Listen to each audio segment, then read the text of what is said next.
Նախնական զինվորական պատրաստություն առարկան աշակերտներն ուսումնասիրում են 8-ից 11-րդ դասարաններում։ Դրա ուսուցանման համար շաբաթական հատկացվել է 1 դասաժամ։ Դասերը սկսվում են ըստ ծրագրի նախատեսված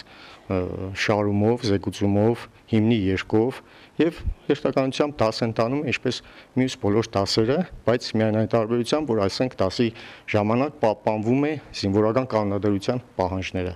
Մենք ավելի մոդեցնում ենք զինվորական ծառայության, այսինքն դիմելը, զեկուցելը,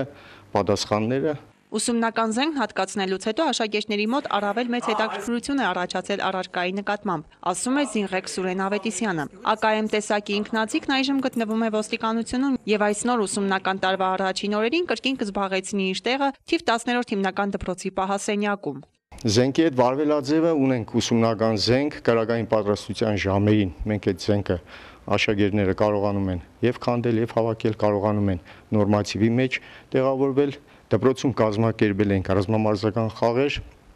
գոյուն ռազմամարզական խաղեր։ Երբ անցկացնում ենք ռազմամարզական խաղեր, մենք նույնիսկ գնում ենք զորամասերը, խնդրում ենք, այնտեղից ենք զենք վերցնում եւ այդ ինքնաձիգի քանդում հավաքում այդ վարժաձևը կատարում։ Զենքը սակայն հենց այնպես չի տրամադրվում։ Դպրոցում առանձնացվելու է հատուկ դասասենյակ, զենքի պահասենյակ, կան հատուկ չափորոշիչներ։ Պետք է պատերը լինեն պարտադիր քարից կամ բետոնից, պատուհանները ճաղապատված, դուռը պետք է լինի երկաթյա, իհարկե եթե սա ենք վերցնում, բավականին աշխատանքներ պետք է կատարվեն։ Նման հարմարություններ ստեղծվել են նաև թիվ 37 ավագ դպրոցում։ Զենք է տրամադրվել, որն օժտված է նույն մարտական հատկանիշներով, բայց աշխատում է հատուկ համակարգչային ծրագրով։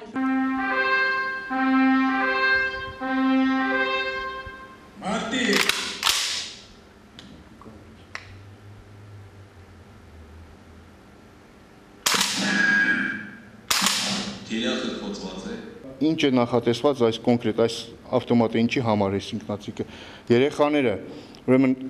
նույն վարժությունները կատարում են այս զենքով, ինչ որ զինվորները կատարում են մարտի դաշտում, ուղղակի համակարգչի տեսքով։